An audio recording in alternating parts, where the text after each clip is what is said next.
Alrighty. I wanted to ask you about your week, man, because I feel like we're like ships passing in the night with SPL stuff right now, and I'm at the gym at a different time. So, yeah, how's your week? Just started. It is Monday. It's Monday. Yeah. Yeah, I don't know. It's been kind of a blur. I've just been like, just working away at SPL the last week. I haven't really been doing anything else other than that, and then coaching. I was just down in Washington this past weekend, so I was in Bellingham on Saturday and the Seattle area on Sunday for a barbecue. Saturday was there for a barbecue, and then anyway, personal family stuff going on. But yeah, outside of that, just hanging out. I haven't done any parkour in the last 2 weeks. Last time I did parkour was when we went and shot that clip. It was a good clip. To be featured in a video, no time in the near future. In the very late future, it'll be in a video. I got to get that clip from you, by the way. Yes, I actually have like a folder that I have to upload. Nice. I got a lot of people's clips right now. I got to get to them. Nice. I'm like struggling because I want to make the time to like film the projects that I want to film. But I just don't have any time right now. I feel like it needs to be like weekends, but I don't have a free weekend at all in the near future. Maybe in a couple weeks I'll have like one. Maybe. Yeah, I feel similarly. Like the summers I always kind of go into the year like plan my training and everything to peak in summer. Yeah, I'm gonna do more parkour in the summer, and I think a lot of it is because of SPL. A lot of it is because of the events that we put on. Like we're about to go away for a week to go to Denver. Hopefully see some of you there. And that's a whole week, right? So that's a whole week. Why are we going to Denver? I said for SPL, didn't I? Well, you know, like, come on, sell it a little bit, damn it. USBK Nationals at Apex Denver, the final qualifying stop for SPL2. There we go. That's what we wanted to hear. We wanted to hear the full pitch. There's an on-site qualifier if you want to compete. Yeah. I actually have some weird timed shoots that I scheduled with Mateo, and I'm starting to get worried about them. Okay. Because it's just for like big challenges I haven't done yet. Yeah. And are they scheduled for? One of them is the day after we get back. Nice. So we get back on Monday and it's Tuesday. And so I got one session in the gym tomorrow that I'm going to try to use to prep. I'll basically know off of that session if I'm ready to do what I want to do outside. Yeah. I don't know. I keep running through. I don't know how some people do this. Like if you're ever trying to like plan a shoot, because I know there's projects I've seen out there and things like that where people are going out specifically to shoot. Like I think Capstone is a lot that way, and I wonder how much of it is. And they talk about game day, but I wonder how much of it is going and just being on for like prepping and then being on for that day, like visualizing, mentally prepping, because a lot of the challenges seem like they're planned out before, or if they send them on a previous day and then go back. Because I always have more success if I find by some means to send something and like, you know, get because usually if I've done something, not even usually, like all the time, if I've done something, I can get myself to do it again. I think it's definitely more the former, which is that they're going and sending it with the cameras rolling, and that's probably the first time they're breaking right. it. And I think largely because also the way that Capstone, and maybe it was different for Capstone Australia, but I doubt it. I think a lot of the time it's kind of, we have this constrained period of time where we're filming.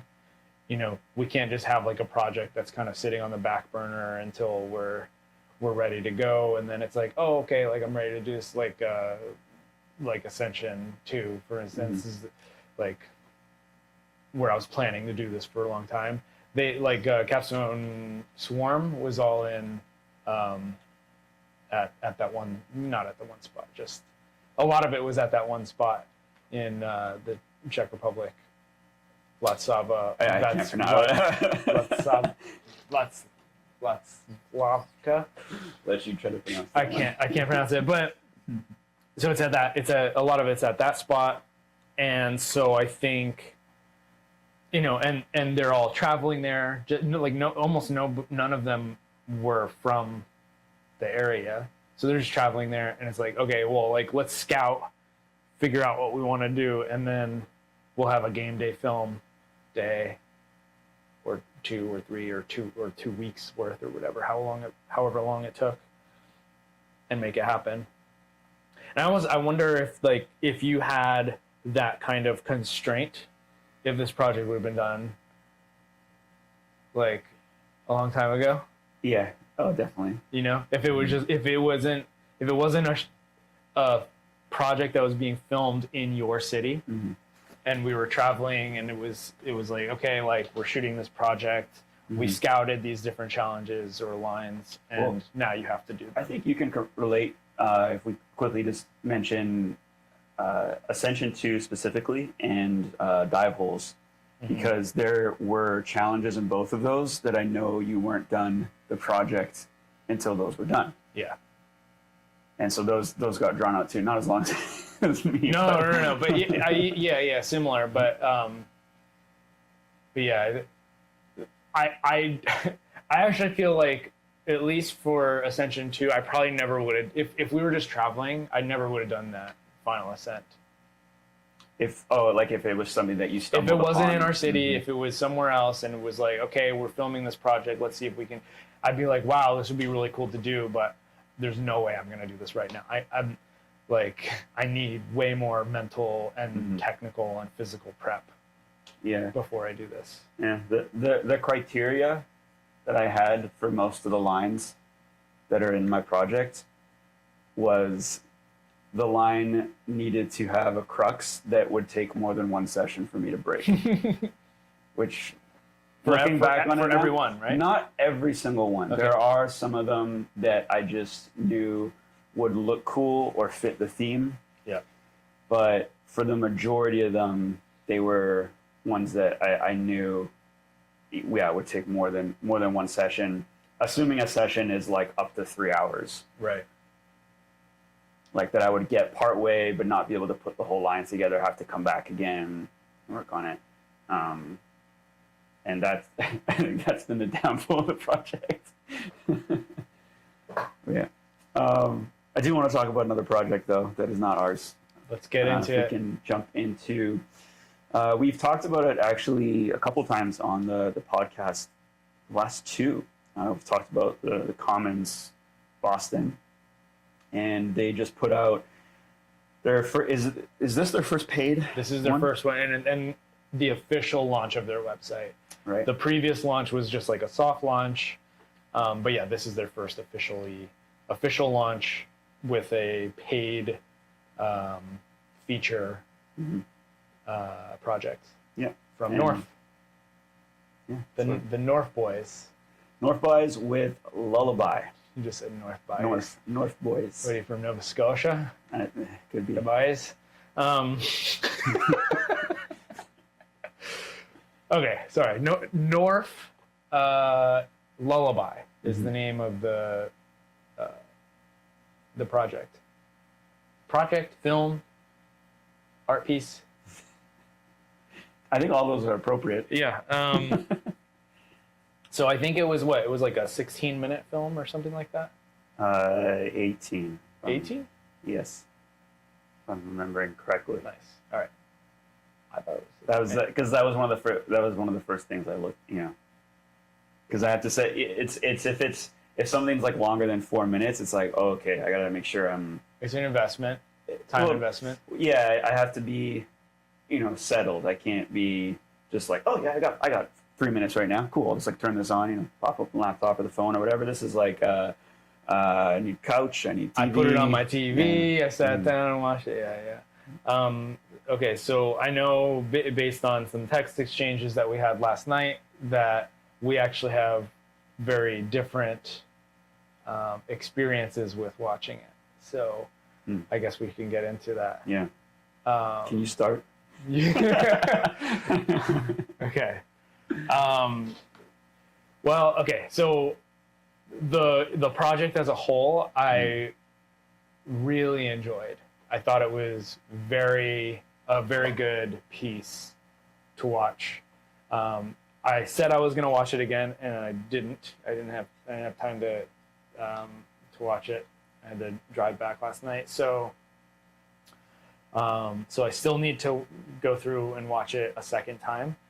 But there's a lot of things that I really liked about the project, and then a few things I didn't quite like about the project, or I felt were like a little bit lacking. But for the most part, it was a very enjoyable watch, and at no point did I feel like this is going too long, or I'm getting bored, I want to look at my phone, or whatever. I was actually engaged the entire project. Does that mean that every single thing that happened in the project was like amazing, incredible?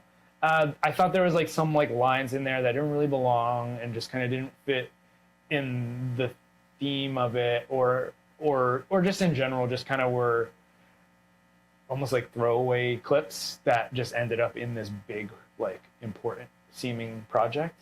Which that's my first criticism of it, is that, you know, when I think about like a project that is really you know, that any project that's really impactful, I can go and I can find pretty much any clip in that project and be like, wow, each one is like impactful in some unique way.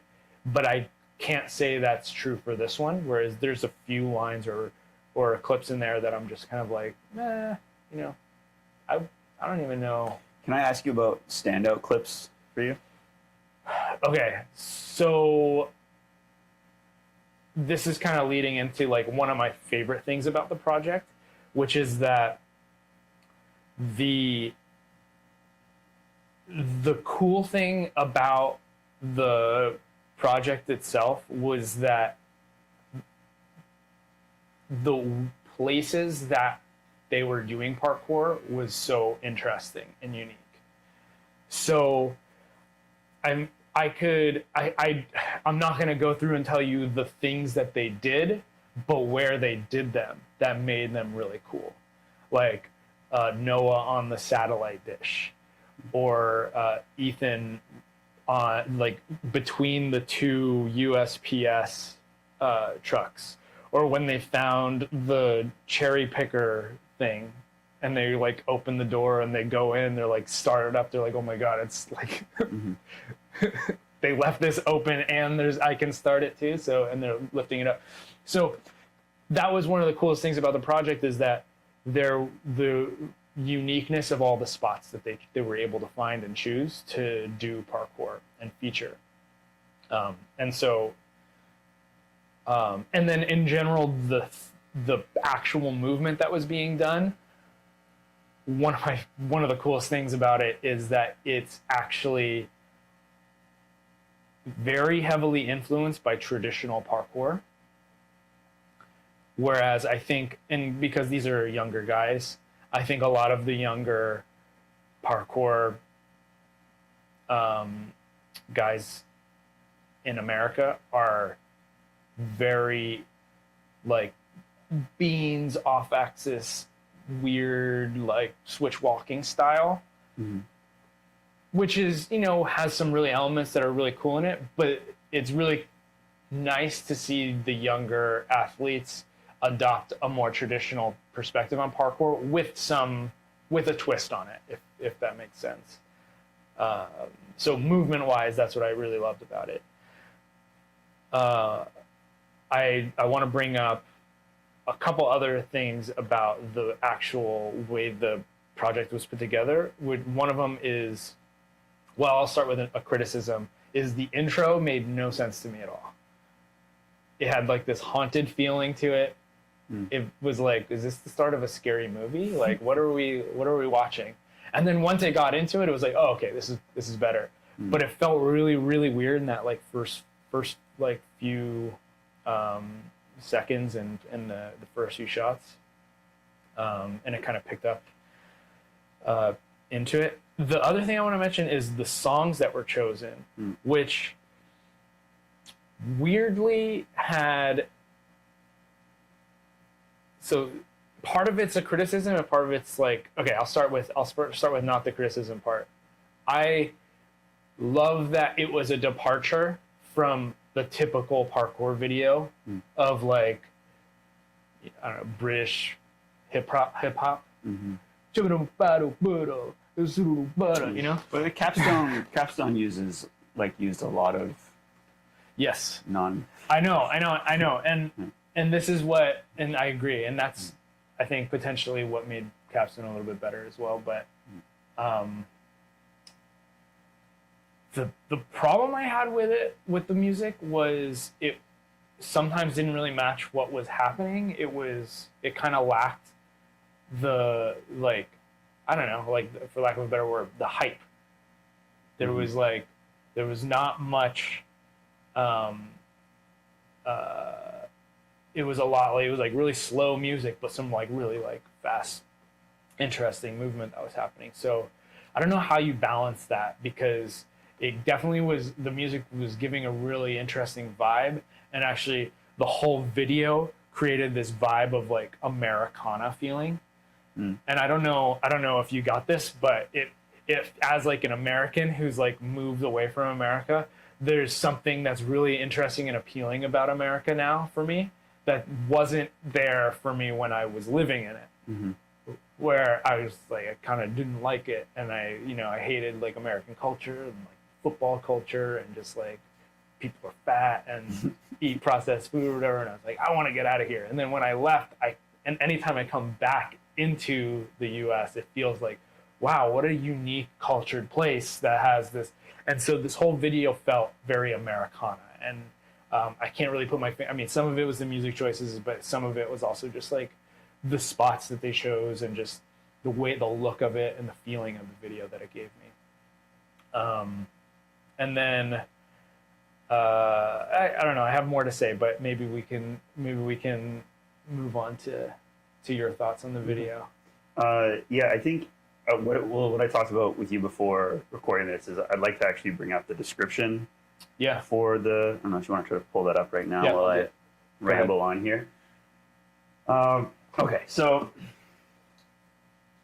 the start to this film, was really weak for me. Okay. I got in about 3 minutes and I was saying, oh no. Basically, like, this is another paid project that I'm not enjoying. Not to say like that it's bad, right? I think you could put out maybe like the most talented athlete, or the most, put a lot of work into a film and do a lot of things that are clearly skillful, but still not hit the way that you want it to, and it just wasn't. I felt like a lot of the movement they started with was some of the weakest of the whole project. And I'm like 3 or 4 minutes in, and I'm like, oh man, I don't want to talk about this on Monday. I knew I wanted to record a podcast soon with you, and you had already said that you had purchased it and watched it. And then it got better. It actually, funny enough, got better at the Taylor Swift point. Yeah, okay. I was going to bring that up. And it's funny because like it's when that song first started playing, because like this Taylor Swift dubstep remix, Trouble, or is it a remix or is that the original? I think it's a remix. Okay, so it's Taylor Swift Trouble. Anyways, when that starts playing, I'm like, oh, this is funny, but it wasn't changing it for me. I'm like, it was more like reinforcing the problems I was having, where it's like, this just feels like it should be on YouTube. It just feels like this should be for free on YouTube. I don't see why I'm paying for this at all. This is like some B-roll and some good movement, but nothing that's moving me, nothing that's inspiring me, nothing that's taking anything to a next level for me that I feel like, yeah, I should be dropping 11 USD or 15 Canadian for. And then that track comes on, and I'm like, okay, this is, I'm getting a bit of a chuckle out of it. But then actually the movement picked up, and the edit picked up from that point forward. And so it did get better. And I ended up because again at that 3-4 minute mark before that turn on, I was completely out of it. I was not immersed in the film like whatsoever. I was basically feeling like I'm watching this because it's my job to watch it, which sounds really harsh, but that's just how I feel. is like you. I mean, I'm not getting paid to watch it, but I'm paying for it, so it's like I'm going to finish this thing, and then I was engaged for the rest of it. Right, the rest of it was much more engaging. But I still, at the end of it, don't feel like this was a piece that I felt justified paying for, because it doesn't trump or even get on the level of some other pieces that I haven't paid for. And I think this is something with the Commons that they're trying to make a claim about. I'm happy to support Noah and Ethan and Yaron and the Norf boys and everybody else included in the project, because I think they're skilled, they're talented, and they're definitely onto something, and I want them to keep pushing it. I want to talk about Breach a little bit too in a moment here, but I had said the same things about the Breach project, which I think is Enter the Breach. Is that what it's called? When it dropped, where it's like there's some really good things in here. It didn't hit for me, but there's some really good things in here, and I hope they learn from the experience and make another one. But yeah, it doesn't leave me feeling like I want to pay for the next project to come out of the Commons. Is how I feel about it, and I probably will, because out of just like sheer like support of parkour athletes and filmmakers that don't get anything for what they're doing. But if the goal of the website and the project is to put people on the map, it's not doing that, because they're getting less eyeballs, because people have to pay. You're putting it behind a paywall. So that's kind of something I think I need to think about. And then the other part of it is like, yeah, I couldn't recommend this to someone to buy, really. I couldn't. Like Dowie really hyped it up, and I think that's actually something Josh needs to work on. Is every week Josh is excited about something, and it's like the best thing ever, and I think that's just Josh. But yeah, like he's like, you see it yet? And I'm like, no, and he's like, dude, like just he's just absolutely floored, like this was the greatest thing ever, and it wasn't. I really I think Josh ruined it for you. I think some of the things. So when I read the description after, and some of your thoughts on it, like particularly with the spots and that sort of thing, like that is something that I noticed, and that is something that I think is really cool about what they're trying to do. Before we get into the description, there's a couple of things I want to bring up about it. The first thing I'll just mention, because you already brought it up, which was the Taylor Swift song in the middle, which is a really weird song. We'll just say that, but and completely doesn't fit the vibe of like the rest of the video. I think it doesn't, but the rest of the song choices. But and I know it was probably done like added in like tongue in cheek and kind of it's a joke, but it picked up in a way that helped pull the video together, and like it added to what I was talking was missing before, which was the hype. I felt like more, it started like pulling me in more because it was a little bit higher, like faster pace, and it was matching movement a little bit more. And so while like it was probably a joke, I think it was a very smart use of the song, because it just brought me more into it and brought the viewer more engaged into it. One thing that I want to mention was about the way the project was filmed.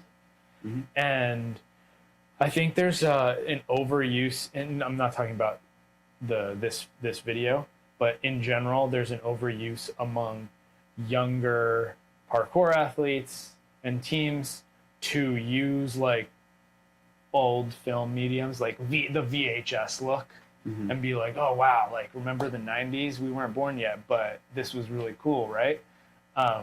Whereas like, you know, us old farts we're like, oh yeah, like my iPhone has 4K now, sick, I'm gonna use that. Or like, you know, we're aiming for higher quality video quality. But I thought that they used, I don't know what to call it, but they used like the film burn kind of look to the video, but they didn't overuse it, and it felt like they used it in a really pleasant way because they still had the better quality look throughout the video, but they would use it for these artful shots. And one of my favorite things that they did was they would show a piece of a movement that was just a piece from a really unique angle first. So it would be like I don't know, you see a body diving over something and then into nothing, into abyss. And you're like, whoa, what happens there? And then they had a different shot that was the reveal. And it was a really good way of showing, of like kind of surprising the viewer and getting me more invested into what actually happened there. I need to see this. And then they reveal it, and it was like, whoa, cool. You know, it had that effect, and they did that multiple times. And I thought that was probably one of my favorite things about the video was, you know, a lot of like my projects are just like, show the whole thing, show it again, move on to the next one, show the whole thing, show it again. And it made me really think about, wow, like, yeah, like you almost want to like hide your hand a little bit and then reveal it to build, there's a suspense. There's a point I want to make about that if I can, and not specific to this project, but more actually as a thing in parkour videos filmmaking, overuse of wide. Yeah, we have an overuse of, and I would actually say that this applies to Lullaby as well. Still overuse of wide. Like, yes, they're doing what you're doing, but if it's someone who's like trying to be, because I hear this a lot in parkour where it's like so and so such a good cinematographer, such a good filmer, right? And it's like, where's the shot variety? Where are the close-ups? Where are the because that's cinematography. If all you do is wides, it's not, you know. And I think like guys like there's a project we're going to talk about later that really hits that. Wenson Yang really understands shot variety in part of like storytelling, because it's like you'll get some of that in the B-roll, but it's like no, I want it like I would like to see. And it's a lot of times it requires like an additional person filming camera, and that's the hard part. But for stuff like particularly for capstone, and I think this is something like we were talking about like Caveman 5. No, is it 5? Is it 4? the most recent one. The most recent one. What number? I think it's 5. 5. Is like it's just too much wide. And for capstone, where like they got drones, they got they got all the nice equipment, it seems, right?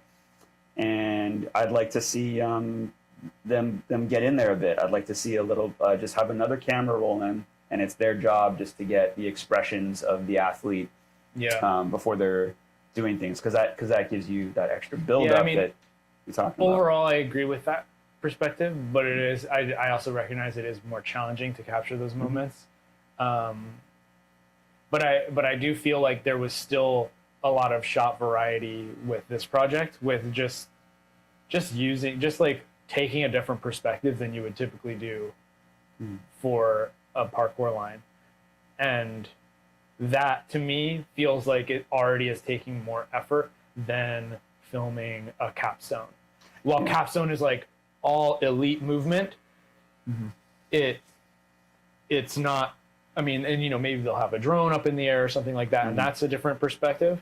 But but outside of that, there's not a lot of shot variety. I feel like Lullaby used more shot variety and kind of told the story better, 100%. and like there, even though it wasn't a narrative, it was telling a story, it was trying to tell a story. I also feel like the commons, like what I was trying to say earlier about putting the U.S. on the map, it seems like everybody wants to hit the vibe of the old Ampi-Sound, like Day of London Funjoy, is that what it's called, or like Eve, like Take My Strong Hand. Mm-hmm. Everyone seems to want to hit that vibe, and the problem is that part Heartbeat. of that. What's that? Heartbeat. My heartbeat's so good. Yep. Yeah, everyone wants to that vibe, but it's because like a lot of that vibe was the athletes in that era were always doing like new. Everything felt way newer, and some stuff in this feels new, but it also makes me wonder, like, if you put it up on YouTube, you might get on the map, whereas if it's behind a paywall, how are we putting Norf on the map?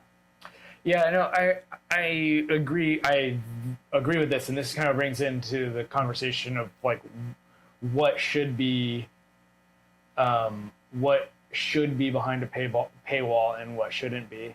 And in this case, like you're actually, by putting Lullaby behind the paywall, you're actually hiding it a little bit from the potential of being seen. But let's be real, if Lullaby was on YouTube, it wouldn't get the numbers of views that any of the old Ampi-Sound videos would get. Yeah, it wouldn't. But I do. Or even Capstone. Okay, Mind the Gap. Yeah.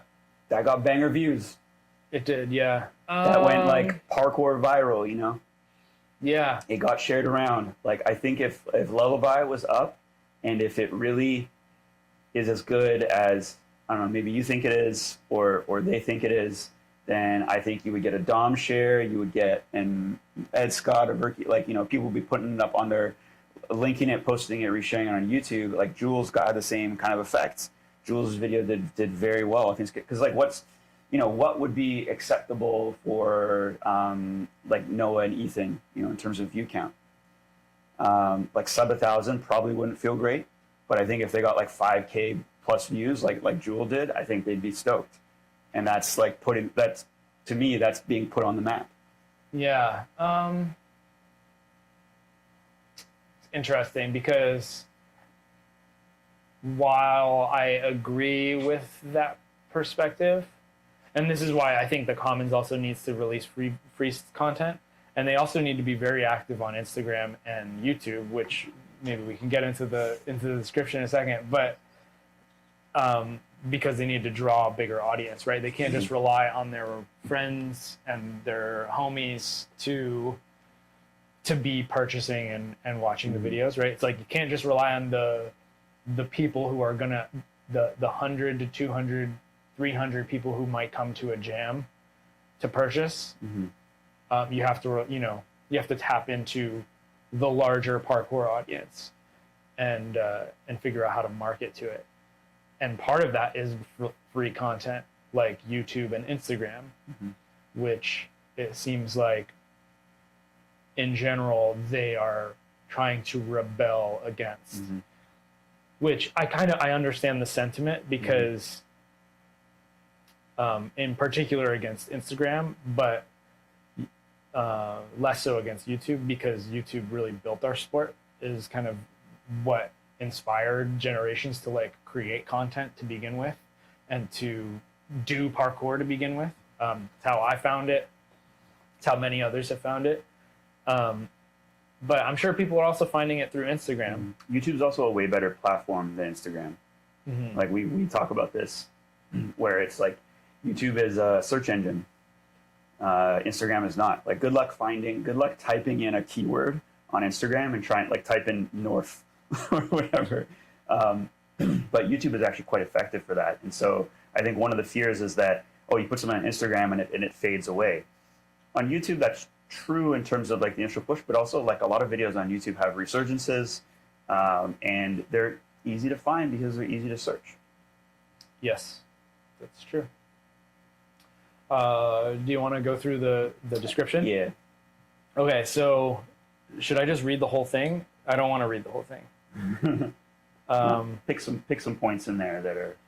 I brought this up just because like it's the description. It's actually really helpful. Again, reading the description after washing made me have a bit. I would recommend if you are thinking of purchasing to read the description actually before washing, because I think it'll give you a bit. Okay, this is what I'm getting into. This is what I'm about to look for. Which shouldn't be the case, really, because you kind of want art or video to speak for itself. You know, you shouldn't I shouldn't have to have an essay next to a video to like pump up the video. But in this case, I do think it actually helps to read. So I'm just gonna read the first paragraph. Yeah. So Norf falls into the category of, quote, your favorite freerunners' favorite freerunners, unquote. Though they haven't found social media notoriety, they are deeply respected in the core community for their creativity, filmmaking, and attention to detail. The movement across the team is diverse, but centers on memorable spot choice and inventive spot use. Thoughts on that? yeah, and I think if you like just that, if you just have that going into it, that's what you start looking for, because those are the things like you were talking about. And those are some of the things that I wasn't really focused on when I was watching it, and then I read it after, and then I had to like recollect because you were talking about like, so you said Noah with the satellite. I don't know what you're talking about. Satellite dish? No. Oh, really? No. That was one of the most standout like things that they did parkour. But that's the thing is like attention span, right? Like Yeah. I'm gone. Like there are, however, like there's the shaky rail thing that like Ethan does a roll on. Oh yeah. And then like I remember the post office trucks. Yeah, like there's definitely also like the wood fence like underbar is like pretty gnarly. Like like there's things where it's like, oh, you're about to try this move on that. Yeah. Yeah. I feel like the first kind of that quote is kind of a weird quote, because I don't really associate that with Norf. And that's not a dig on them, but it's just like your favorite freerunners. And it's like, I don't really think that's true. This is also a co-authored description, so yeah. yeah. But you know, I mean, they're very good, but it's, I don't know. And another cool thing about this that I just want to mention, and I think this is part of like maybe the Josh hype, and I think actually gave me more enjoyment, and I would probably say for you too, when you have met and know people, it's more enjoyable to watch their work. Oh, and yeah, particularly definitely. for like someone like Noah, who I've met, he posts very little. It's almost like, this is actually something I want to talk about, because he never, like, he's always the filmer, right? And it's like, oh yeah, he's like the filmer. But anytime he does parkour, it's like, damn, he's really good. And he's got a really unique eye. And I love seeing him move. And I thought he was... His lines are all fantastic. I thought in this video, he was like the dark horse, where it was just like, damn, like, he's doing... Like, I thought it... I mean, I think Ethan is kind of like the highest level of talent among Norf, and it's why I think he was brought on to Modus when Modus was still around, and he's probably the most well-known because of that. But man, like Noah really shined in this video, and that's what I got out of it. Next one here. Norf also garners attention for their online critiques, to put it diplomatically. They are savior clips, warriors, educated critics, and occasional hooligans. For better or worse, we think for better, they are standing up against toxic positivity, Instagram e-waste, and brazen incompetence. So that toxic positivity note like gave me more, I guess, confidence to come into this podcast and be real because I mean, but that's what we're never on here talking and you know, being toxically positive, which I agree with. Like, I think it's a problem with Instagram. Like, there's some I'll talk about this where like I get triggered so easily on Instagram where it's like, oh, this post's really cringe, but person's playing the game, so I'm still gonna follow them. Still gonna put some fire emojis in the comments. Yeah, and a lot of times people will write a caption or something that I'm like, I don't agree with that, but double tap anyway. This isn't a good place for me to disagree, so I'm not going to. I'm just going to be triggered by it and affected. Or eventually, for me, the move is just to unfollow. Right? I encourage people, and I frequently do hit the unfollow. It's not a button; it's a pull down, I believe. Or unless you're on the profile, but usually it's like I see a video where I'm like, this is the last straw. Click the 3 little dots, pull down, unfollow. I think that's how it works. I very rarely unfollow. I actually like. It's liberating. You should do it. I know, definitely not. Because I feel, and I do this with. I know you don't really use Twitter, but when I'm on Twitter, I like when I'm following people that I don't agree with, because it provides an alternative perspective because otherwise Twitter's just going to feed me all stuff I agree with, and I'm going to just like, it's going to be a circle of just like, yeah, I hate that, So this is a different topic entirely. Like a lot of it for me is like someone who's, and I think like they're not mentioning any names here, and that's great. And I'm not going to either, but there's some people that are like really trying to play the game, and it's like, I got to put out daily content. I got to do this. I got to do that. I got to try to create something new and original. And they really miss the mark, and they miss the mark for me. Or sometimes it's people that kind of like, I started following for parkour and they quit doing parkour. That actually happens a lot. Yeah, it's not because people don't post their opinions about stuff on Instagram really that much. And like, not to the point where like that'll trigger me a bit, because again, it's not a good place to disagree. And sometimes if I'm moved and I know the person, I'll DM them and be like, hey, I don't agree with that. Let's like, we should talk about this. But it's more just like I'll hit unfollow just because they're straight up annoying, and I'm like, why am I still subjecting myself to this annoyance on a regular basis? I like seeing annoying. Their biggest strength is their willingness to take inspiration from other action sports. And then there's a quote by Noah here, and I'll just read it. Honestly, the reason we talk so much shit is because we are so inspired by other action sports. Our noses are really heavy into their media, and comparing that alongside parkour media, while sometimes the differences are really good, points out how much more we need to grow. Things shouldn't be pushed away because another sport did it already. Parkour doesn't have to reinvent the wheel for filming and editing. To break out of the box, you need to start in the box. And a lot of parkour people are aimlessly throwing darts at the wall and hoping they land on the bullseye. Pretty strong words there. Yeah. So the first, what was the, sorry, there's like 2 points he makes there. But what was the first part again? They say they're inspired by other action sports.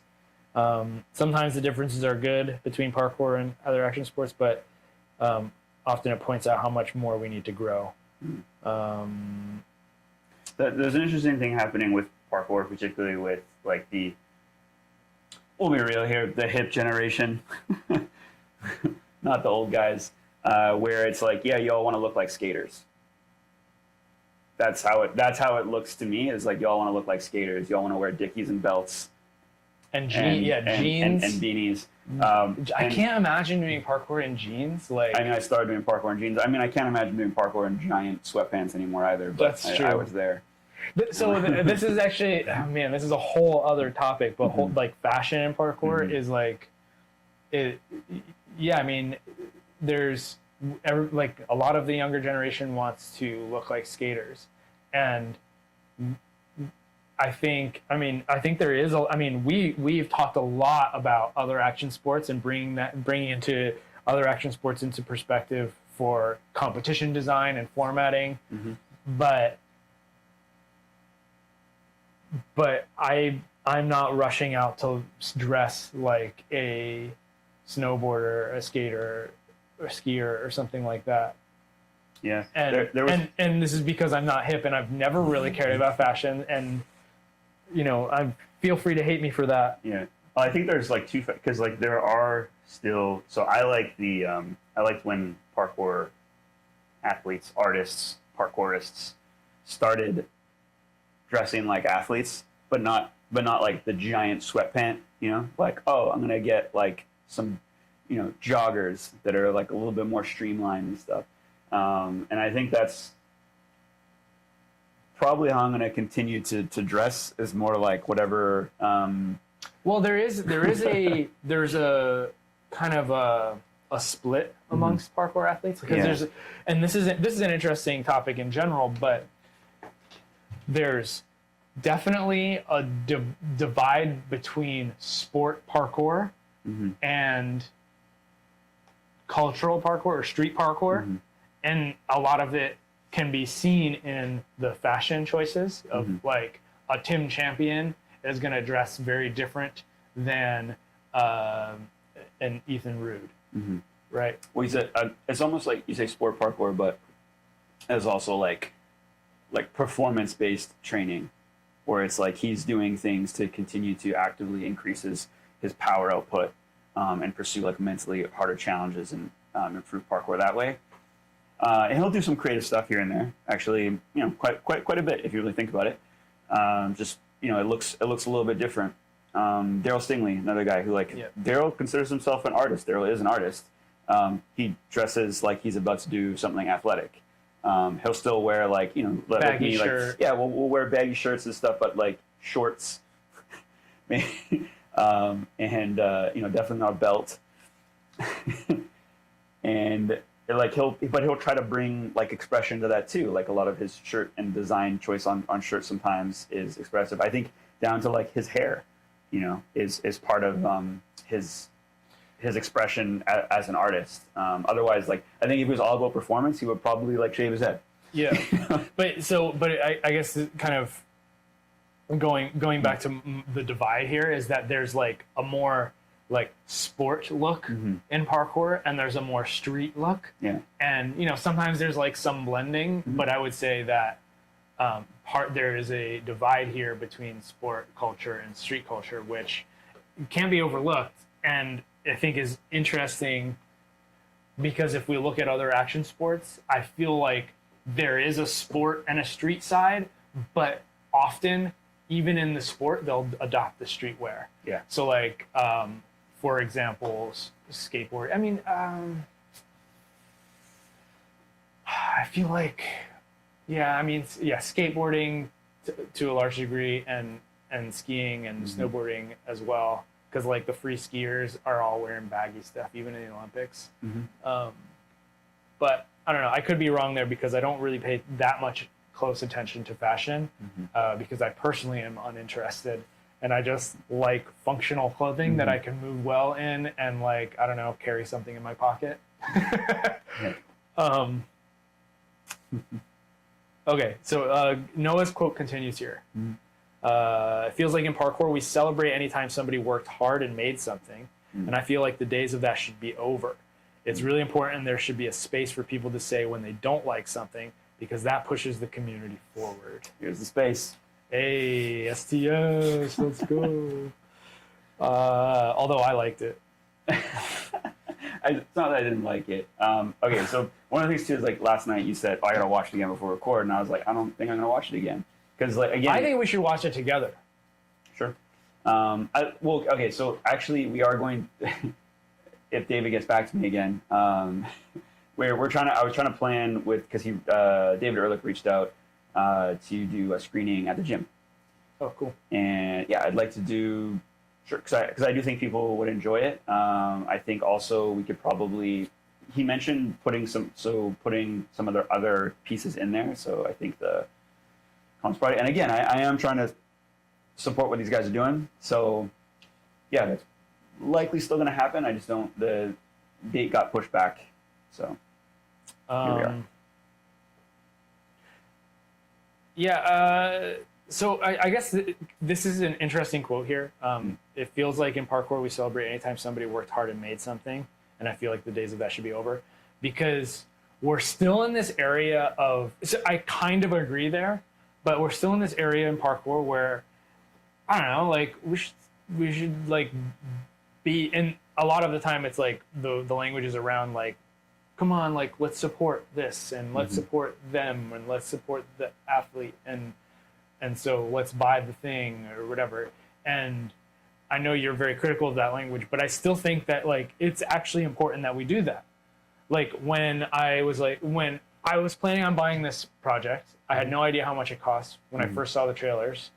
When it came out and it was 11 USD, 15 Canadian or whatever, I didn't bat an eye. I was just like, cool, I'm gonna buy it. I spent more money doing other things, like things that give me less value. So I'm just gonna pay for it and not bat an eye. And when they release another project, if I'm interested in it, I'll probably buy that too and like continue on, because I do like the idea of supporting the parkour industry and building an infrastructure. I don't typically buy parkour clothing, so this is one way that I can do parkour. Yeah. I can support the industry, but yeah, there is something to be said for like, yeah, just because somebody did something, does that mean we should support it? Yeah, and to just go quickly back to what I said about this piece and the comments. Happy to give them my money. Happy to continue to do that. Can't say I would word of mouth tell someone you should pay for this film. Those are two different things for me, because one of them is like,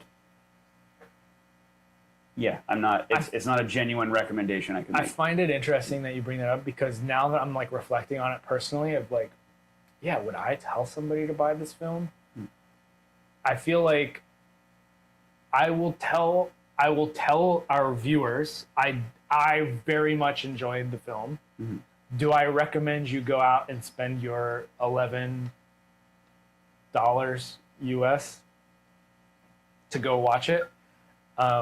You can make that decision on your own. I liked it, and I didn't care that I spent that money. Yeah. So I think if parkour had a Rotten Tomatoes, which maybe I don't got time for that, but if one of you parkour nerds out there, Dom needs to do it, has time to make that's pretty perfect, but I don't think you would make the correct infrastructure for it. No, I would imagine that this. So for me, if it was on Rotten Tomatoes, it should have like 70%, I would say. And usually, if a movie has 70% or more, I'll go watch it.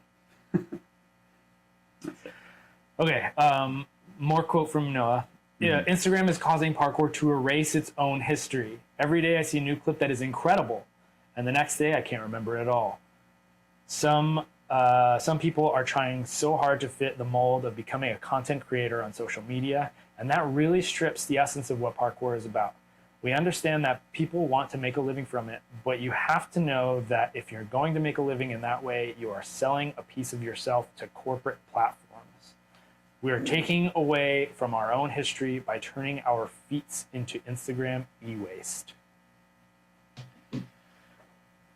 I understand that state of mind. I understand that struggle, but it also sounds like not a growth mindset.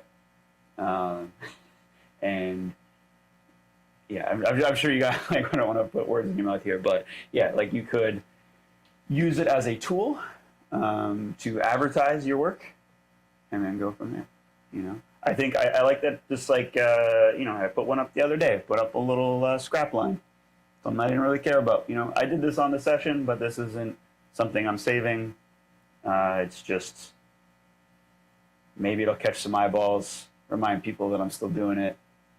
That's about it. I think if I was a much younger version of myself, like early 20s or teenager, I would agree wholeheartedly with what Noah is saying. But I think as I've gotten older, and I still could be wrong. Age doesn't necessarily mean I'm right or anything, but social media exists for better or for worse. You can use it as a tool to improve your situation and gain opportunities and reach more people and influence more people and have an impact on the world, or you can choose not to use it and that doesn't mean you're not going to have an impact on the world or be able to reach people, but you're going to be at a severe disadvantage going through life trying to influence more people without using social media. So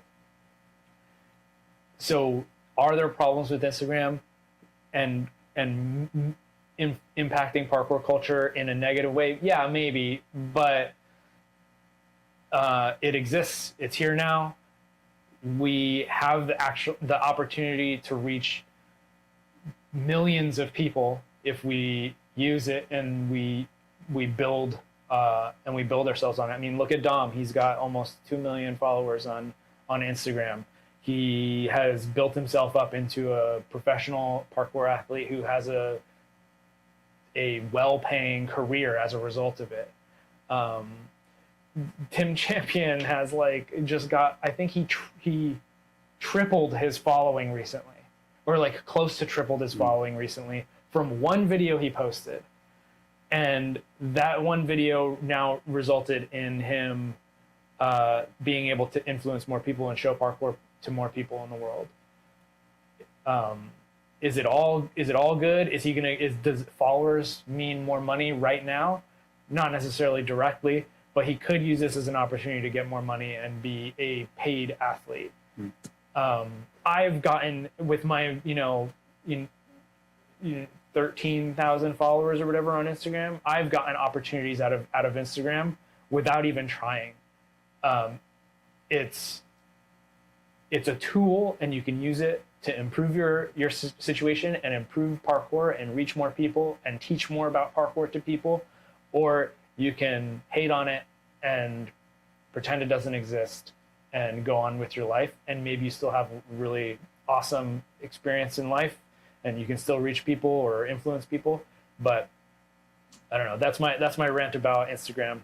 Yeah, I've actually said this to a couple of parkour creators that I talk to, where I've really began to embrace free in terms of giving away what I have.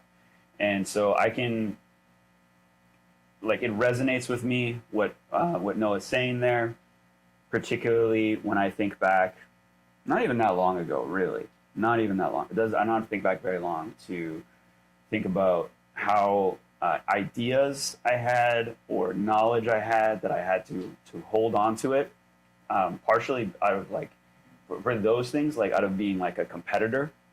I didn't want other people to know what I know. I wanted to, and if I did, I wanted to build it up to a point where I would, sell it and make it something big. Spoiler alert, that never happens.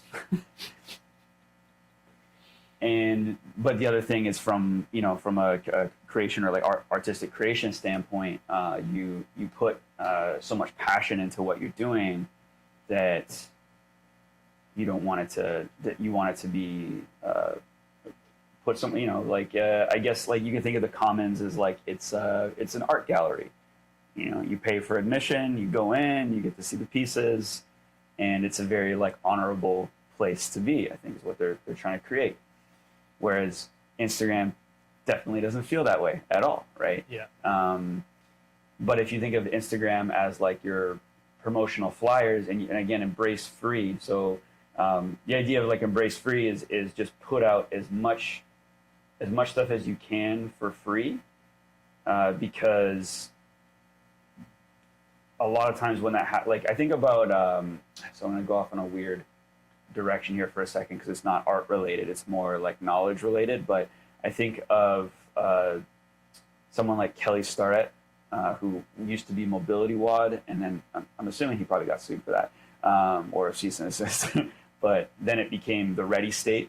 He's got the book Supple Leopard. Hopefully people listening have heard of him. I don't know if young people are really onto him as much anymore, but he put out, and continues to, but he put out so much stuff for free.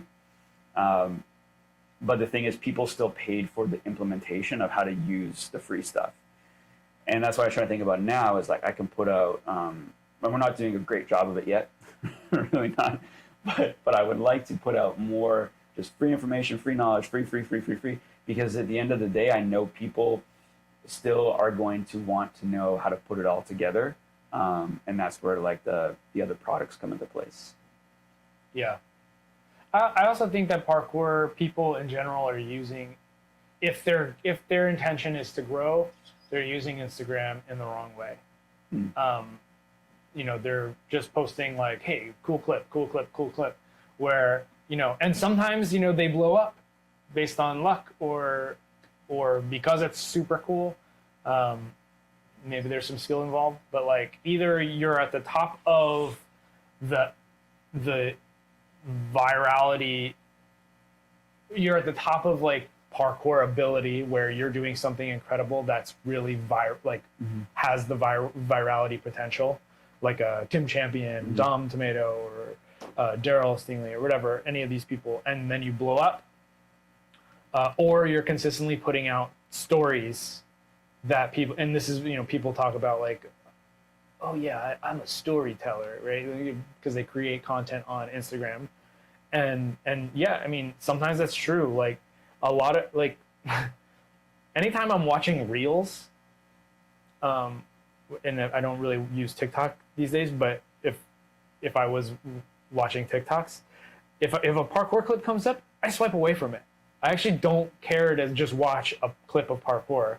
I'll watch other content, like, you know, people talking about, hey, like, this is a cool hack that I found that helps you with this, or hey, this is a day in the life of a guy who makes signs, you know, and it's like, wow, that's interesting. Like, I think you're speaking as someone who's seen a lot of parkour.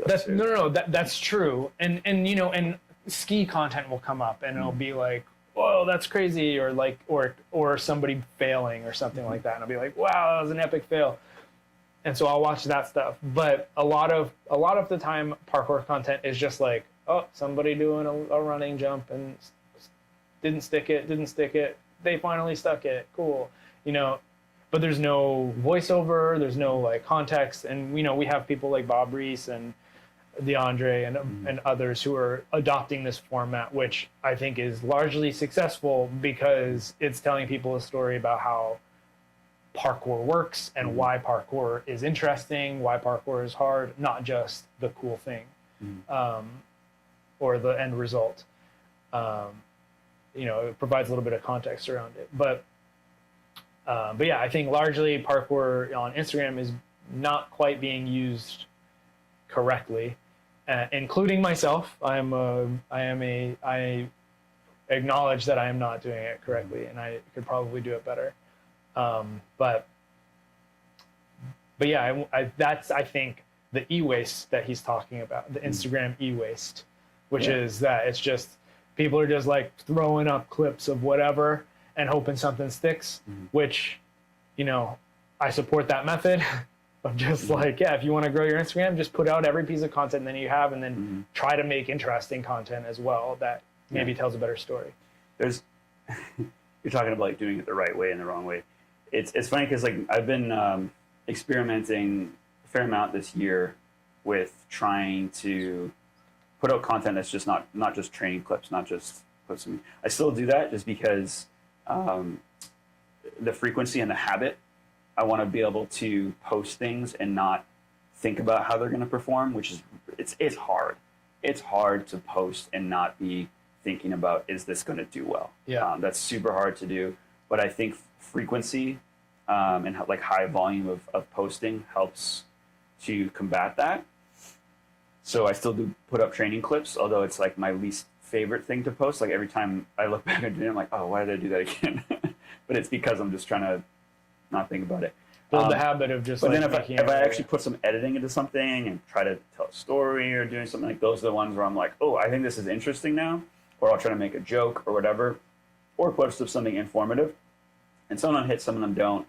But I try to think about like what I see happen to successful accounts, where they'll finally what they're doing hits, right? And that could like this thing is like you don't know when that's going to happen or if it's ever going to happen. You just kind of have to keep playing the game, hoping that you know something eventually sticks, or throw darts at the wall, I guess is I was saying. But like you kind of That's kind of something that you need to do as someone trying to be successful at something. Is you actually need to not aimlessly, but you need to have some strategy.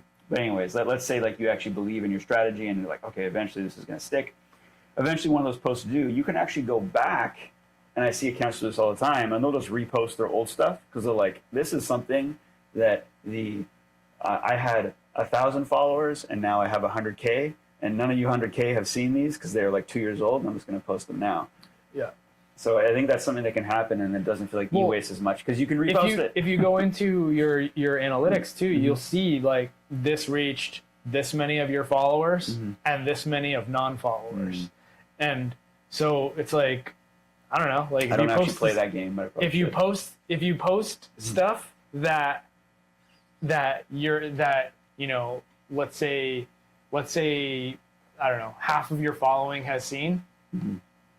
It might not even reach the rest of your following. Like the followers don't necessarily always play into like what you see, because a lot of times things are reels and they'll come up in people's feeds. And I don't know how many times you see like people you don't follow that like their reels or their content on Instagram, but it's fed to you, and so you might like only a fraction of your followers might actually see the post that you made, but you might be exposed to, you know, tens, hundreds of thousands of other people who are not following you. And that increases the likelihood that they do follow you and want to watch some of more of your content. I had a quick question for you, and I think we need to get on to the next like topic here. Yeah. I mean, we're already off the first topic. Yeah, we are, but go ahead. But the question is, can you think of a parkour account that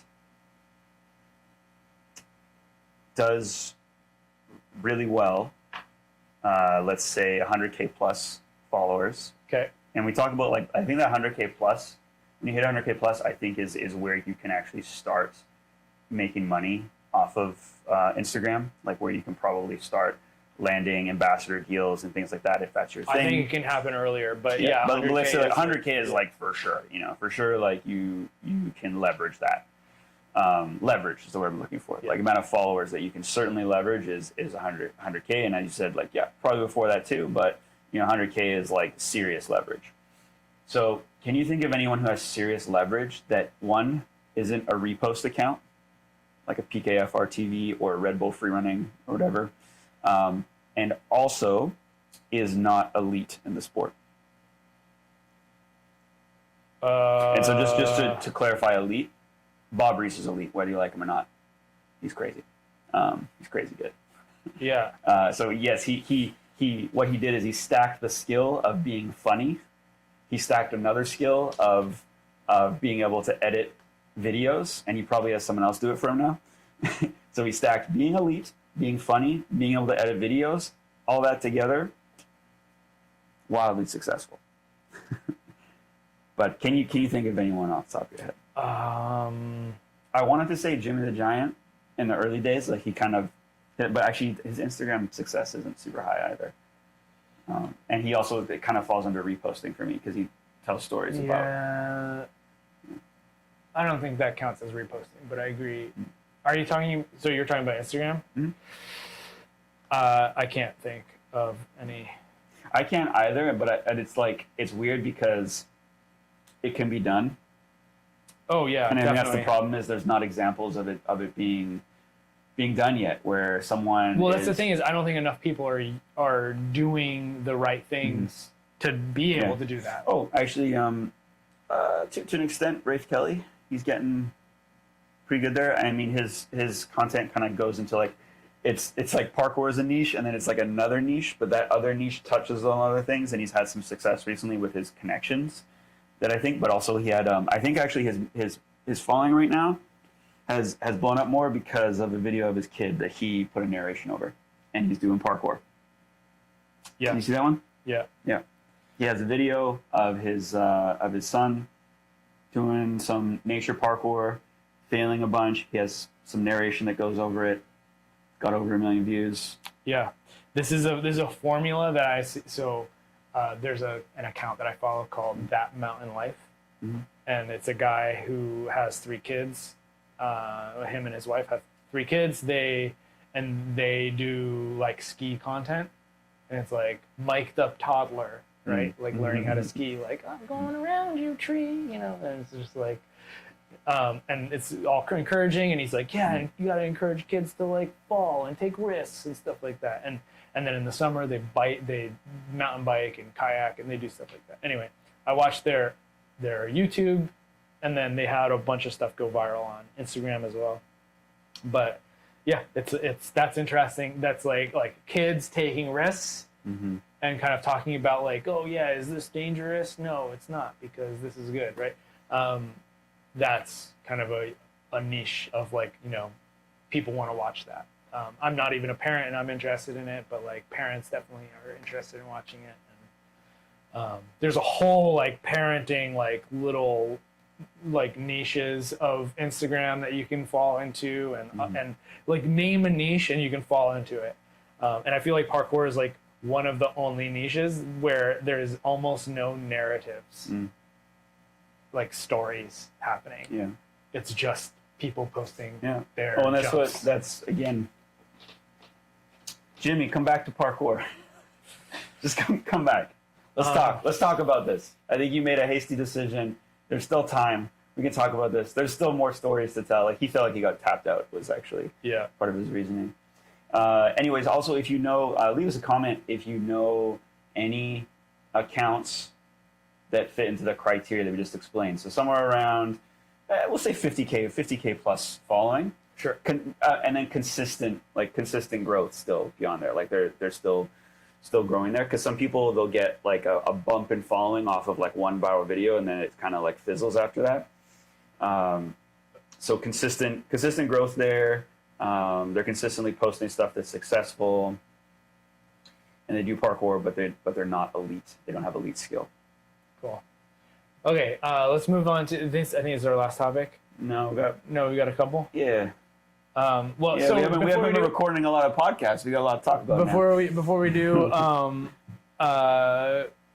If you want to watch the Norf Lullaby film, go to thecommons.boston and you can set up an account and purchase the film there and watch it and see if you agree a little bit more with this guy or that guy over there. And let us know in the comments your thoughts on the video, because I'm curious. I'm curious what you think about it. And don't be toxically positive. If you have something critical to say, just leave it in the comments below. In fact, Noah and Norf seems to encourage criticism. Yeah. The STS comment section is not a toxically positive space. Okay, so one of the things that Noah mentioned in there, he actually said, what did he say, street sports or what did he say? Action sports. Action sports. I always I don't like saying extreme either. It's extreme. But one of the main ones I think that we talked about here, like we can say skiing, but skate. Yeah, skateboarding is the main one. I think huge. And we already did talk about this topic a little bit with style and everything, but there's also like this thing where a lot of parkour athletes start skateboarding, or even some of them kind of leave parkour for skateboarding. They leave parkour for rock climbing, skateboarding, or weightlifting. It's one of the, or calisthenics. What else do you leave parkour for? I feel like you don't leave it for calisthenics. You just do calisthenics to like supplement. I think weightlifting starts as a supplement for parkour, and then it takes over. And then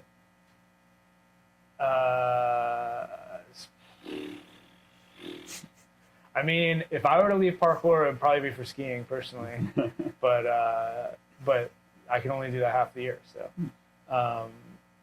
unless I travel to the other side of the world. But I think there's a lot of appreciation for skateboarding.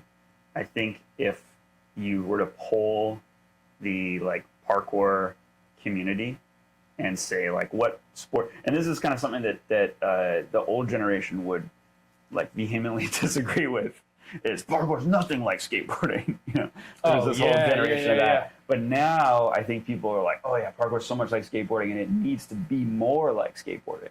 Yeah. Yeah, I can like I think it's I think of skateboarding like kind of an older cousin to parkour, where you think they're really cool. You're like, oh man, they're really cool. They smoke cigarettes and drive fast cars. I literally have a cousin in my head. Yeah. Right now. Keep going. Let's see if this still fits. But and you kind of envy them a little bit, but at the same time, you're kind of like, you don't want, you don't want your cousin to steal your girlfriend. You lost me there.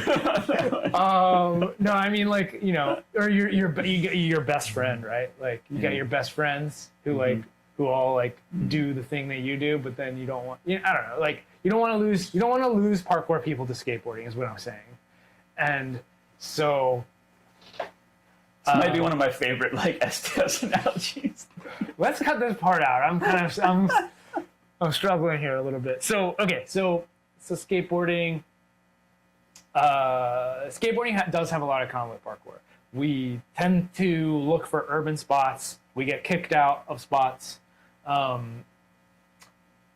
We view the urban environment similarly. But I think there's also a lot that's not quite in common with skateboarding.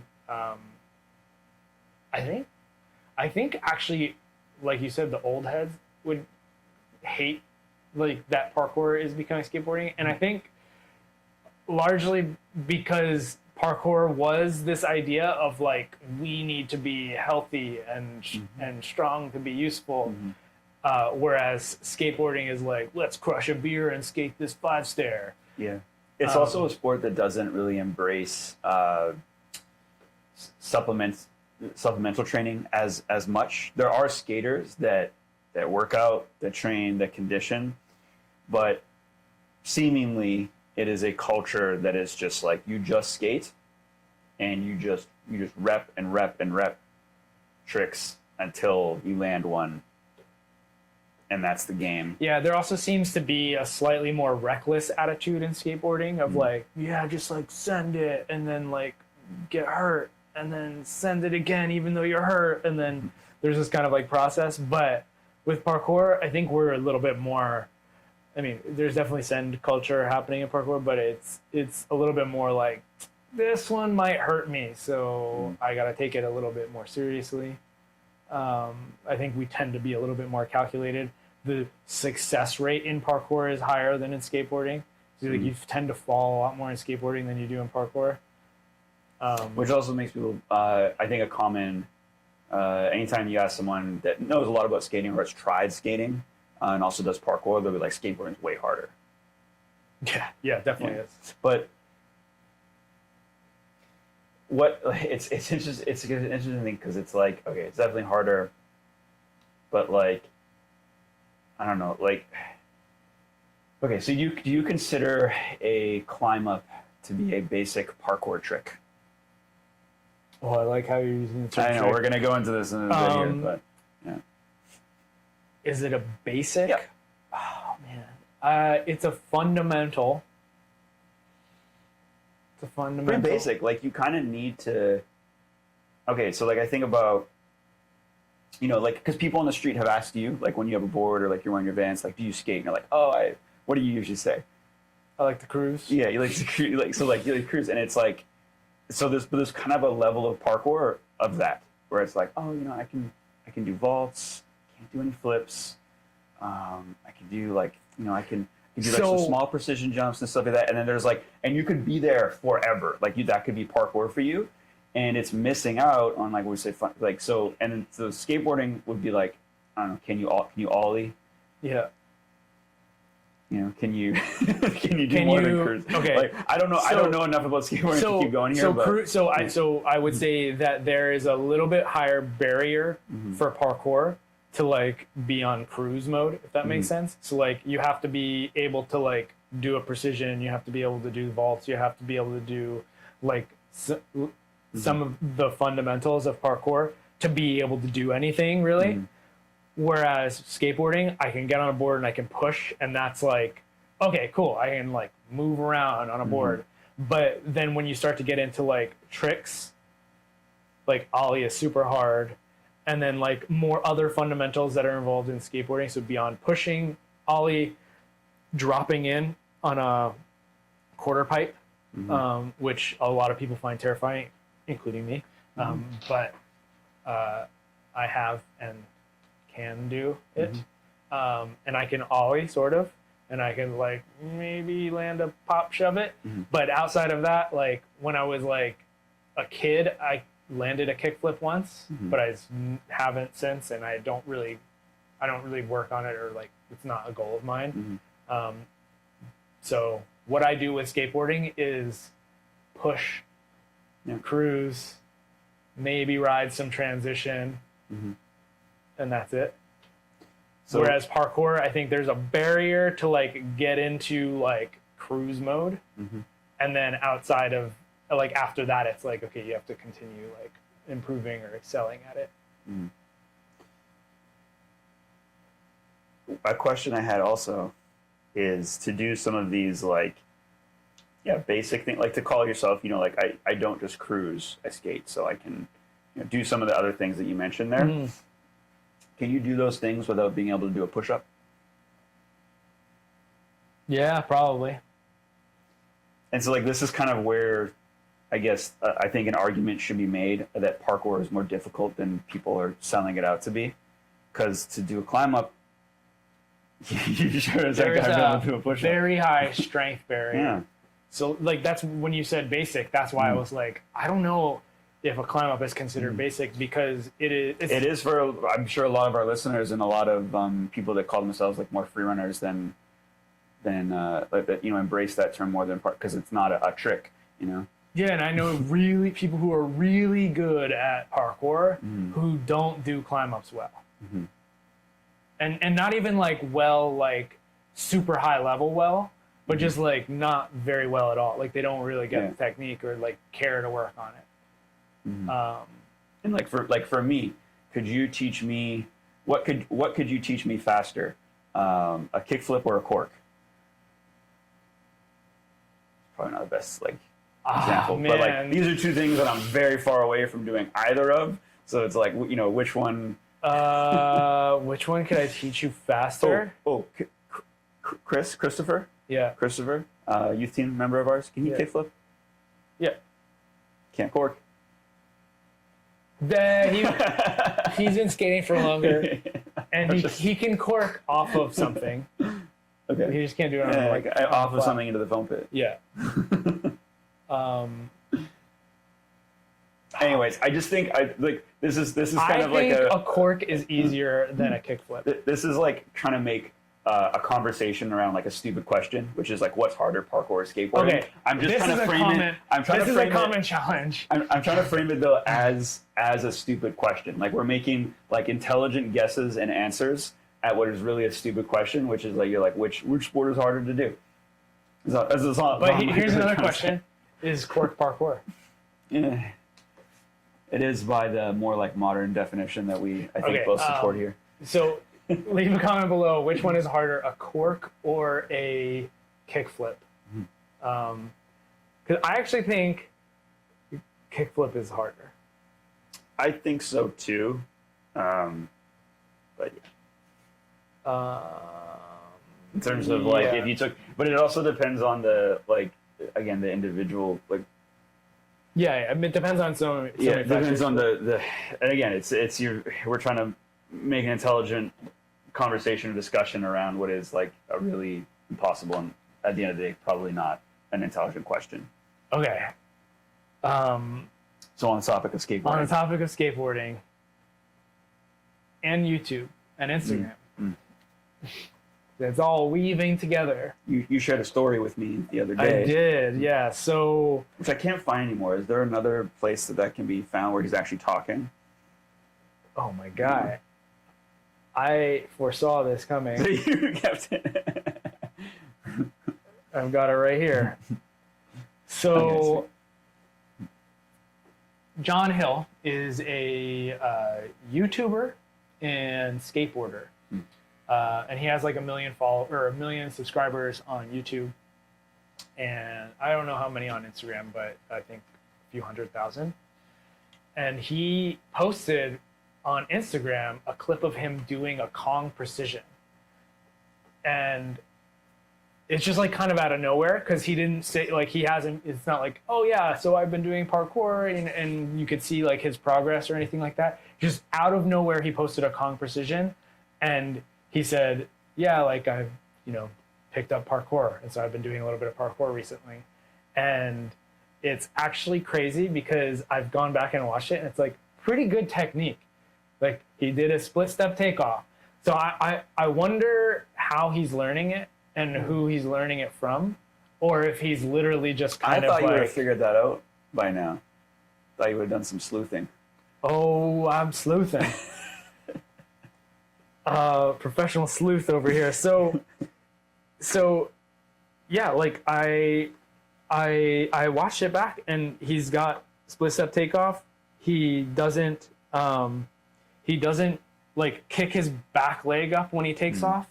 He doesn't have a really good push with his arms. It's kind of like straight armed, but that's just, that's to be expected. I don't know how long he's been doing this for, but that's pretty impressive.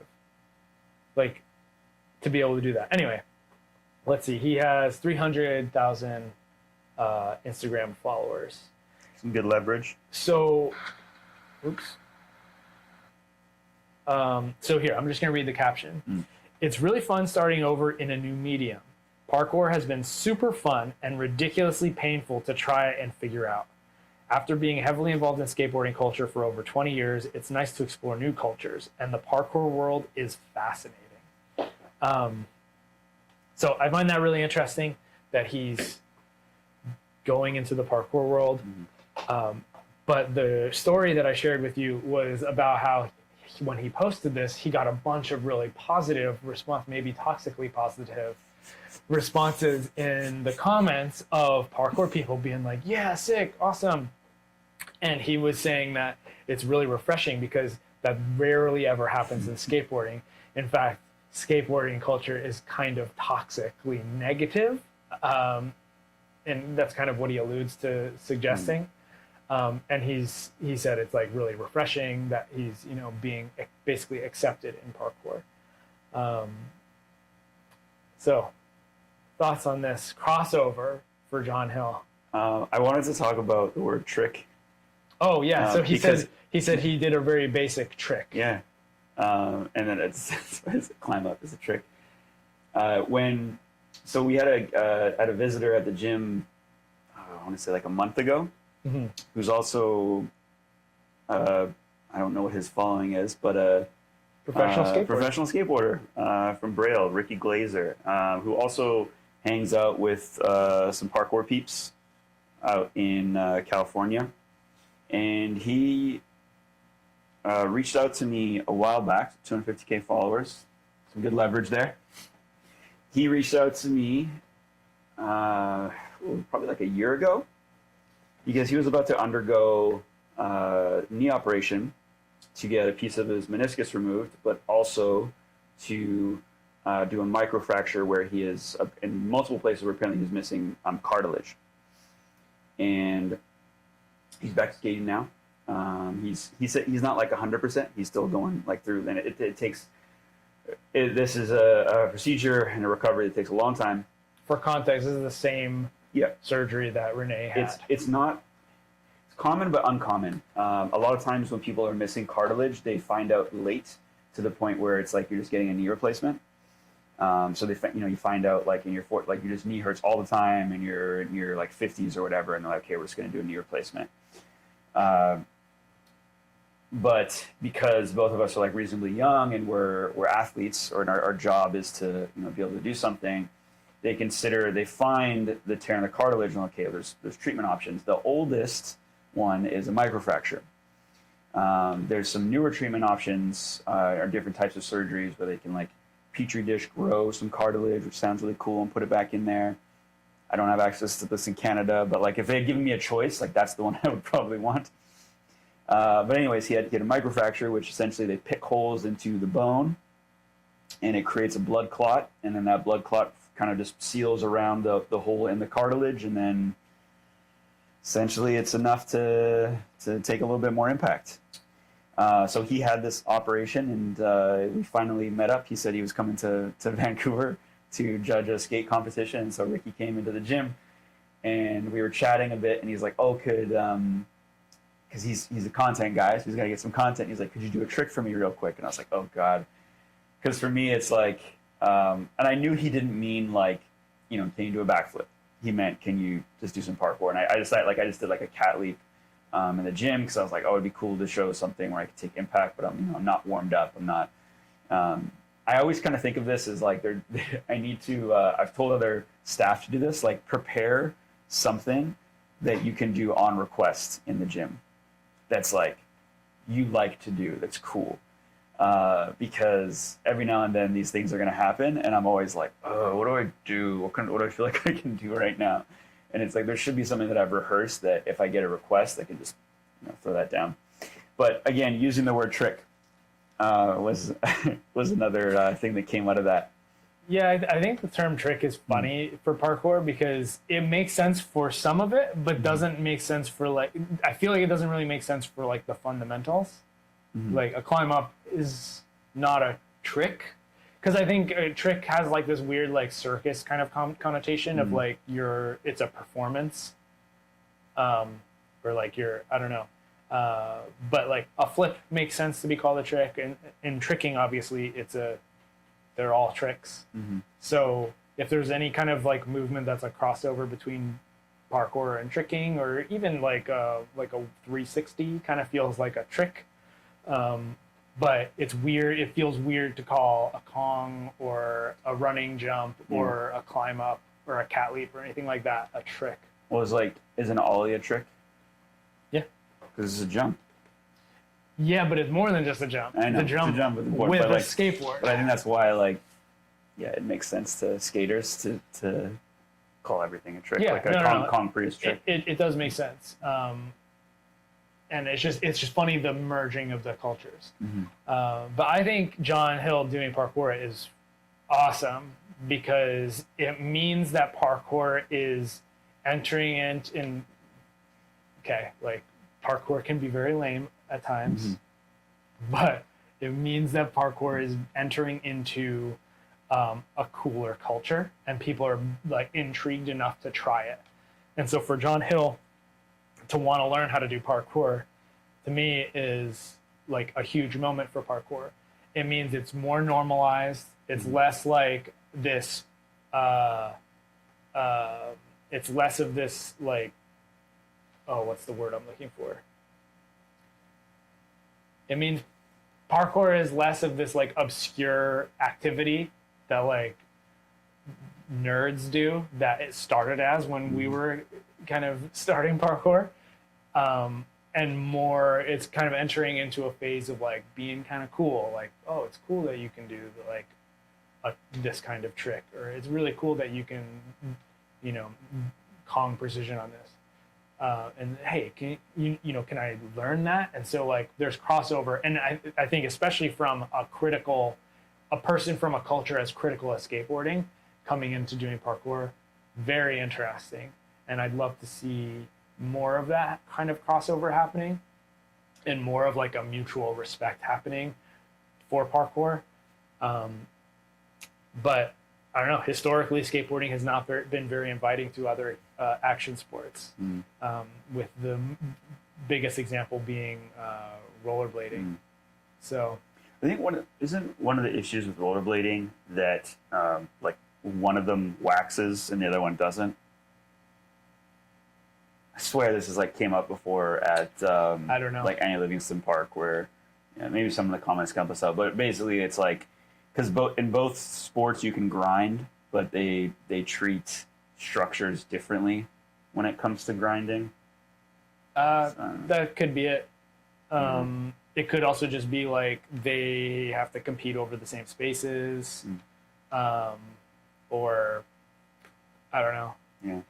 Or it's just Because skateboarding is kind of mean. I feel like skateboarding is even critical of longboarding, which is a skateboard, but just differently built and used in a different way. So like skateboarding culture is historically has always been very turns their nose up at other action sports because they're the best. I feel like parkour is just, like going back to spot sharing. Parkour is always great for spot sharing because we don't have to alter it. We don't have to do anything. And yeah, you do a pass, you do a pass through, and then you're done.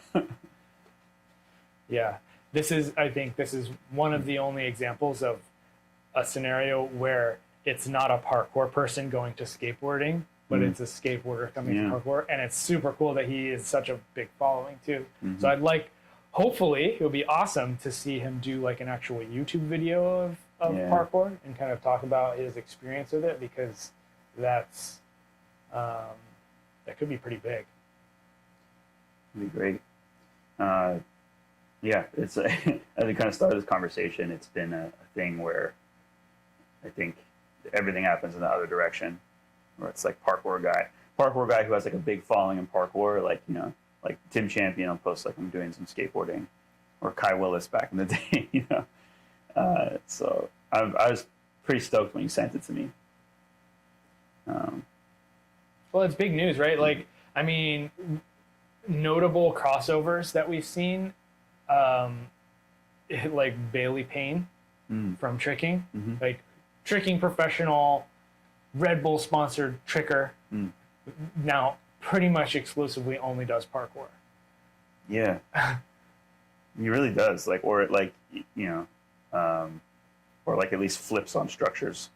No, like he likes doing parkour, like, and actually, respect that he actually went through the process of like learning the parkour stuff and not just like how can I adapt tricking to structures, but how can I do parkour as well. Like, so he does jumps, he does kongs, he does all that type of all the fundamental tricks, all the basic tricks, but yeah, like, but tricking is also a niche sport. So it's still not even as big as skateboarding is. So I think it would be very interesting and I don't think John Hill's going to like pursue parkour in the same way that like Bailey Payne is, but I don't know, like, it's really cool that he's doing it. Yeah. Like, it's not impossible, based on the way he's talking there, it's not impossible to think that like it might start taking over like half of his content, and that would be amazing, and I appreciate that he says it's hard. Yeah. I think that's a big part of it, is he's not posting it and saying like, oh, I thought I could parkour try. It's like, no, he's really into it. It's fascinating, apparently, and acknowledging that it's or at least what the standard, whatever standard is in his head of what like you should be able to do to say you're doing parkour is hard. He's not just into doing it though; he's into the culture around it. Yeah. And something about that is like he watches Storer, like he said is one of his favorite YouTube channels, and he he watches other parkour content on Instagram. So I don't know, it's kind of big, and I mean, it'd be great if we could get more public figures doing parkour, whether they're from skateboarding or they're skiers or they're actors or whatever it is, because that's how we grow the sport. There has been a consistent downtrend in Google Trends analytics around like searches for parkour and parkour classes or whatever, with the big spike happening in the 2000s. And then just kind of slowly going down since then. Now, I think a big part of that is people already know what parkour is, so maybe they're searching for it less. So it's kind of beyond its like first initial like push into the like public eye. But it's also like, maybe there's just, this is a good question to kind of ask ourselves is like, culturally, are we seeing less people doing physical activity or like risk-taking activities? And that's kind of like a concern. Yeah. But topic for another day, maybe. Speaking of another topic, every time we get into this, I'm always like, oh, here's another point to bring us on a weird tangent into something else. Oh God. But there's two videos I wanted to touch on just on the end of the show today that are coming out soon. Films, we should say. Projects. Because we just talked about again Norf Lullaby and the Commons, but another platform that actually, they're doing similar things to the Commons, not the same thing, because it's under one creative entity instead of like many creative entities. Is Point A Parkour. Max Henry, who is Sean Andres is a major player in that as well, and they are soon to release Triple Threat. Do we know? I think it's August 10th. Cool. So right before SPL2, featuring none other than the Sheriff Jared Ludy. The Sheriff. Do you know what I don't like about the trailer, real quick? Can I start with that? Yeah, let's start with what you don't like. If you're making a film, don't have your people introduce who they are and where they're from, because it kind of reads like a reality TV show. It just starts off as like, I'm Jared Ludy, from Texas. It friggin' killed it for me in terms of the vibe. Because I actually think like Jared's a really intense guy, at least on the not that he's like scary. He's just like, he's intense when he's competing. He's intense. He's in the zone. He looks pissed off most of the time, and I'm hoping that comes off in the film. Somewhat, or at least like, or maybe they show his lighter side or whatever. But yeah, like, I don't like the intro, the person that it's about. Like, that's kind of unnecessary there. Trailer's really short too. It is, yeah, it's really short. I'd like to see a longer cut come out. Could be cool, but we got some, him showing what he does. We got some really big spooky looking descents in there. It's going to be about his leading up to compete in 3 events at SPL2. SPL1. I don't have a whole lot else to say about it other than I've actually been looking forward to this one for a while, because it's, I will say, the first piece that I know of that Point A has been working on where I feel like there's actually a story, like a real story is going to happen out of it. And it's about an athlete that I'm a fan of as well. Well, it's also cool. It's just like in preparation for a competition, which we haven't really seen anything like this in parkour yet, because we're still in the nation stage of parkour sport development. So so I'm also very excited to watch it because I was there for the event. I know how the event turned out, but I'm very interested to see the storytelling behind it. I think a part of it is like balancing the sports side of the parkour versus like pushing the like street side as well. Because he's doing descents and things, which typically isn't necessarily in SPL competition. It'd be crazy dangerous unless we had a massive budget to like have something underneath it. Anyway, we're not gonna talk about that.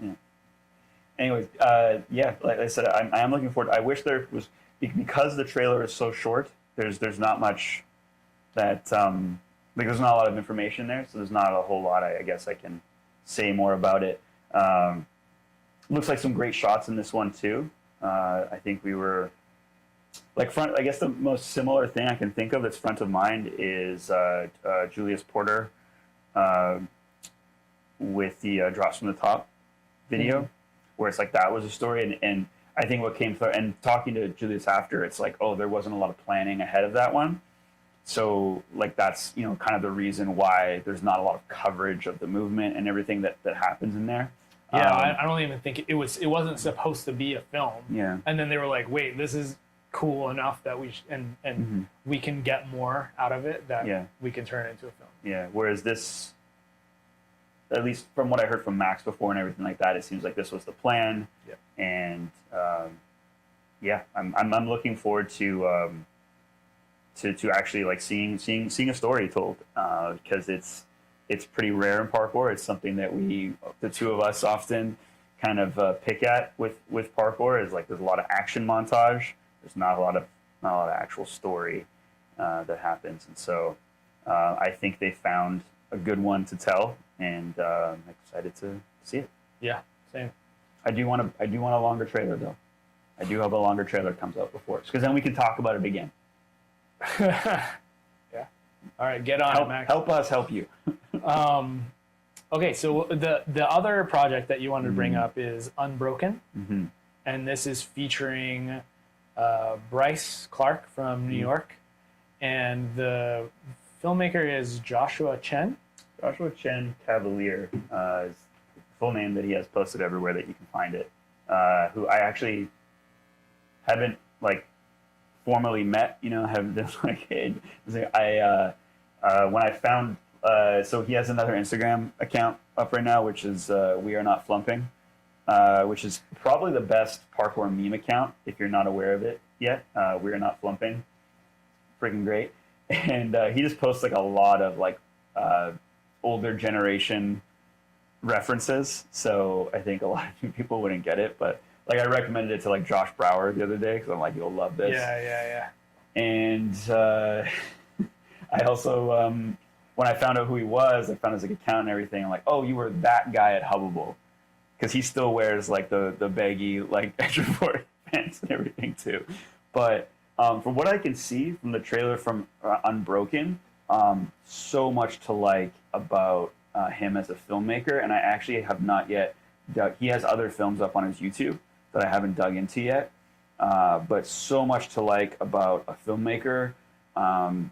Really what seems like is going to be a very powerful story, and just absolutely like brilliant trailer too. Have you seen the movie Sin City? Yeah. I get Sin City vibes and it's not just the black and white. It's a bit of like this part where like Bryce is like wrapping his hands, which I don't know why he needs to wrap his hand. Oh, actually, he does some boxing in it, right? But like that shot alone of him like wrapping his hands, I'm like, oh, this is like it's gonna get him with the mitts, Yeah.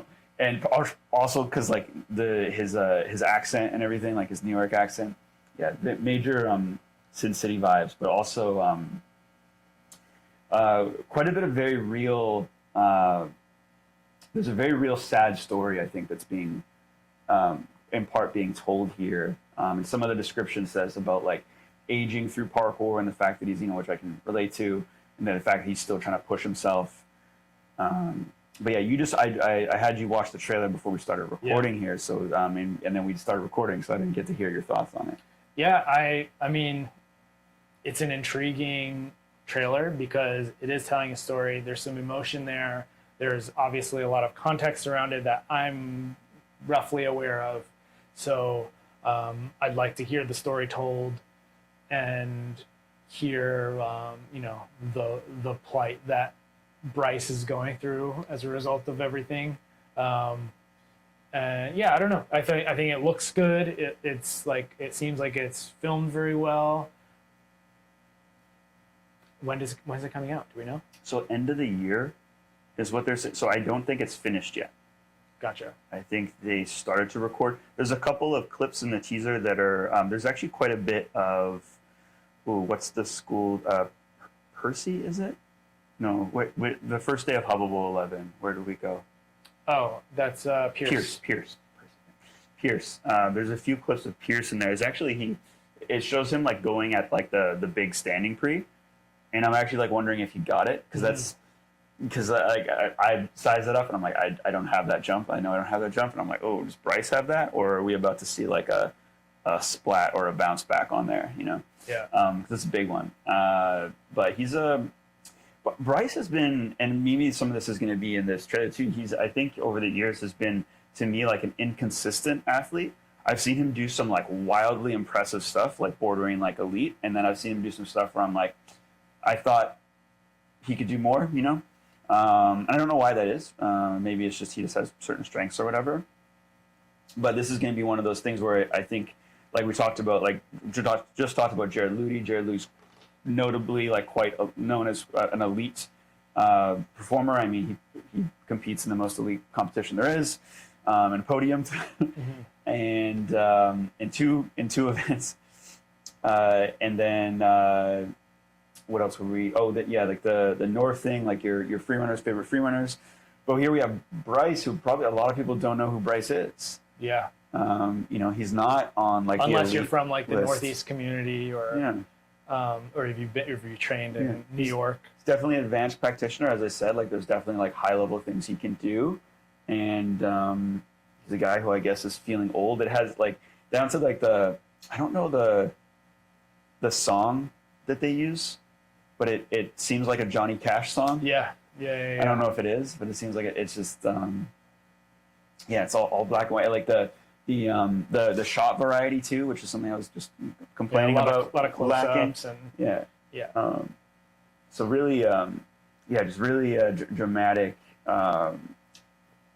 looking piece that we're getting into here. I think that it's interesting because this is like in terms of the spectrum of like we've got like action montage, we've got like art piece, we've got some storytelling or like vlogs. We've got like Jared Ludy, action / story building up to high level competition. And now we have this Unbroken, which is a like heavy on story, which, I'm really curious to see if I enjoy watching it because this has been the biggest criticism I've had of parkour films for a really long time, which is there's just not enough storytelling happening. And this seems like it's going to be an actual story. Yeah. It's like a drama, a real life drama. Well, I think one of the challenges too, and we'll see how it plays out, is I think it's tough. Like there's parts in the trailer where he's in tears. Yeah. In the trailer, and it's I could potentially see some like cynical views of it, because when someone is putting emotion out there like that, it's a lot of people just don't like to see that. Yeah. And so, there's like kind of like I was going to say tough guy, but that's not really quite it. Where it's just people don't like, oh, like, he's crying. Okay, whatever. Like, that sort of thing. Although there's some very real reasons for what he's going through there. And it's interesting that they just kind of like made a point to like, oh, we want to talk about this. We want to put it on film. And so I think there's some people that are going to be very touched, but I think it's going to be all in the execution as to whether or not they can, I guess, make people feel like the way that they're intending to make them, or I guess Joshua is intending to make them feel by watching it, versus like people just feeling too uncomfortable and not feeling like, I guess, because there's a way that I guess it can be like polarized too much. Yeah. And so then it wouldn't be genuine. But so far from the looks of it, like it's, I think it's hitting the perfect note. Yeah. Great. Go check out the trailer for Unbroken, coming out sometime later this year. Yeah. And end of I'm expecting December. December? Yeah. Gotcha. Great. Okay. I think that's it for today. That's it for today, yeah. That was a good one. Thanks so much for tuning in. Again, please share this with your friends if you found this interesting and they should get something out of it. We're on Spotify. We're also on Apple Podcasts. We really appreciate the ratings there. I don't know if you've looked at it, but we actually have a good amount of ratings on Spotify now. So thanks to you listening. If you're listening to it on Spotify, if you're on YouTube, a like really helps. Comment for the algorithm also really helps. But with that, this is it for today, and we'll catch you in the next episode.